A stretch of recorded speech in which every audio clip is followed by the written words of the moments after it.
In this video, we are going to install the Fluval 407 to our actual TIC aquarium.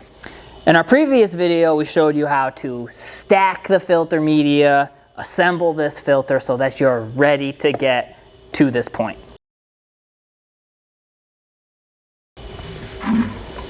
The first thing I'm going to do is place the entire Fluval 407 into a 5-gallon bucket. With Pennsylvania TIC, you will learn that you can never have enough 5-gallon buckets.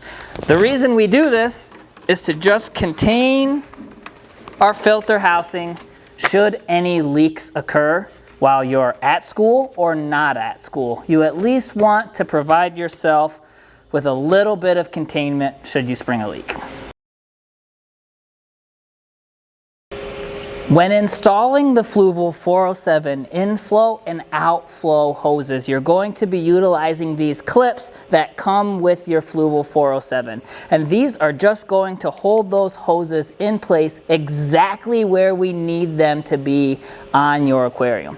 It's very important that you install the inflow and the outflow at opposite ends, and we'll talk about why this is important later. Right here on this end of our aquarium, we're going to be installing the inflow. These clips come apart in two pieces. There's two tabs like this. The top slides off of the bottom. The bottom has two suction cups that may be installed, or you might have to install them yourself. The suction cups just slide in to a groove on the front and the back, firmly in place. You're going to utilize the bottom. You'll notice that there's a straight edge and a curved edge as the top is pointed up. The straight edge is going to go on the outside of the aquarium, and the curved edge is going to go on the inside. Same exact thing for our outflow hose. We're going to put at the opposite end of the aquarium, curved edge in, straight edge outside of the aquarium. Now that we've set the clips exactly where we want our inflow and our outflow to be placed on our TIC aquarium, we're ready to install the hoses. Prior to installing the hoses, it's a great idea to prime these hoses prior to putting them in the aquarium. This way, it's going to make it a lot easier when it comes to getting the water flow that we need through this system.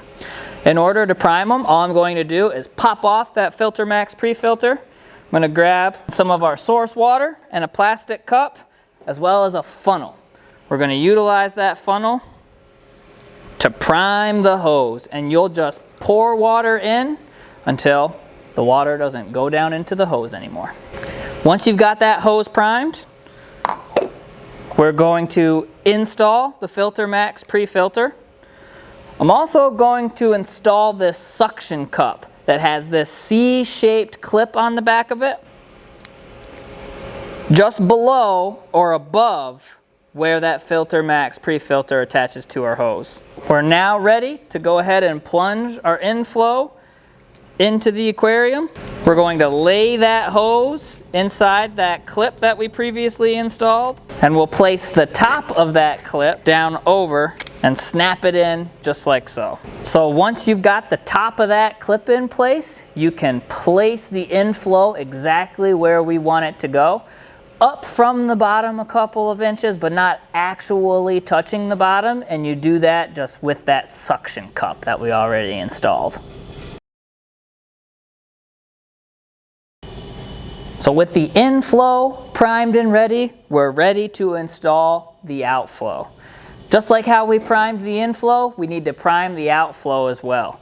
To do so, I'm just going to remove that outflow assembly, grab the funnel and my cup, and prime the hose.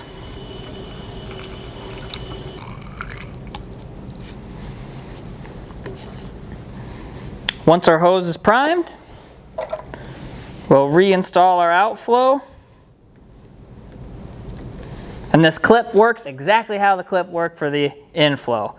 Key thing is that we want to set our outflow above above the water surface. We want to create a waterfall effect with that outflow. So we're just going to place that over, slide the clip down over to the top.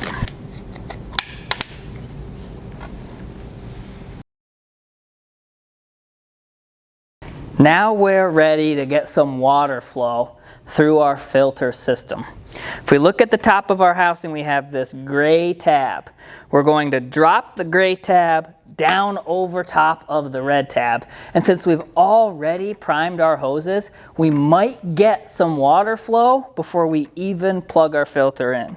So we're gonna drop that down. If you don't get any water flow, we can manually pump. And you can see we do have some water coming out by manually pumping. Now that we know we've got some water moving manually through the filter, it's time to plug the filter in. A key safety note right here is to always make sure your plugs are up off of the ground. Just in case any water were to run down the cord, as long as you've got a loop in that system where water can't run uphill, it'll be much safer versus the alternative. Sometimes, if it doesn't flow immediately, just manually pump it via the gray handle and you can get the water to start flowing.